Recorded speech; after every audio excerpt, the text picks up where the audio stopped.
Bullies yanked the girl's skirt in class. She spun and kicked him into a desk. The entire classroom froze as the sound of tearing fabric ripped through the air, louder than any scream, more chilling than any shout.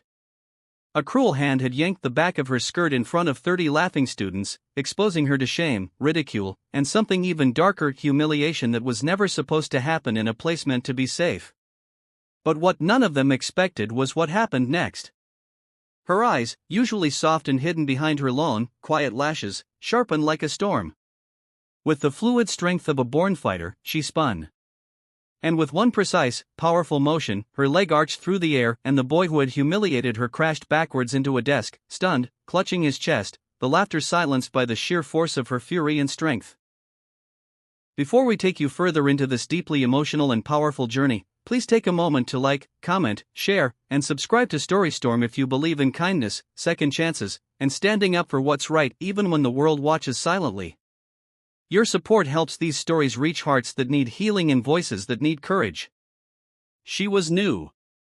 Of course, that was always how it started. Her name was Liana, a transfer from a small rural town where schools were humble and friendships were warm. But now she stood in the halls of a cold, sprawling city school where popularity was currency and cruelty came cheap. Her clothes were simple, her voice quiet, and her presence almost invisible until that one horrific moment in class. Before that day, Liana had spent 3 weeks doing everything she could to blend in, to not be noticed, to not give them a reason. But bullies don't need reasons. Sometimes, they just need an audience. Liana lived with her grandmother, a once strong woman now bedridden and fading from Alzheimer's. Her parents were gone, lost to a storm that took their lives on the very night she turned 12. Since then, her life had been a cycle of moving, adjusting, hiding. And now, at 17, she was just hoping to survive high school without another incident. But survival, it turned out, wasn't enough anymore. After the kick that left the bully gasping, the silence in the room exploded into chaos. Phones out. Gasps. Whispers. One teacher yelling, others dragging her to the office. But beneath the noise, Liana's heart pounded not with fear but with years of buried pain erupting in that one, uncontainable moment. For so long, she had tried to hold it all in. To be the quiet girl. The polite girl. The don't make waves girl. But today, in that classroom, something inside her had snapped. They suspended her for 3 days. The bully? A one-day detention and a smirk when he left the principal's office. Of course. That was the way the world worked sometimes. Especially when the kid who got kicked came from a family with money, influence, and connections. And Liana? She came from nothing, at least in their eyes. But they didn't know what she carried. During those 3 days, the internet erupted. Someone had uploaded the video. It wasn't just the act, it was the fire in her eyes, the justice in her movement, the raw, unflinching defiance in a girl who'd had enough. Comments flooded in. Some mocking. Some horrified. But many, many more were in awe. Who is she? That kick was legendary. She's a warrior. Protect her at all costs. And slowly, a different story began to emerge. When Liana returned, the atmosphere was different. The halls were quieter when she passed. The laughter? More nervous. But what hurt the most wasn't the silence. It was the way the teachers looked at her. As if she were dangerous. Unstable.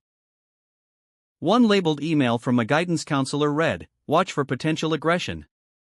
And just like that, the girl who was once invisible became a name whispered behind hands, both feared and misunderstood. But one teacher saw more. Mr. Reyes, the literature teacher, an ex-military man with a deep voice and tired eyes, pulled her aside after class. "That wasn't just a kick," he said quietly. "That was a statement." And for the first time in a long time, someone saw her not as a threat, but as someone trying to survive. He introduced her to a small after-school martial arts program hidden in a local community center, run by veterans, open to kids who needed more than words to express themselves. It was free. It was quiet. And it felt like home. For the first time, Liana trained not out of anger, but with purpose. With grace. With discipline. And through those training sessions, she began to unravel not just the hurt but the strength that came from facing it. Back at school, the bullying didn't stop completely. But it changed. Some backed off. Some tried to bait her.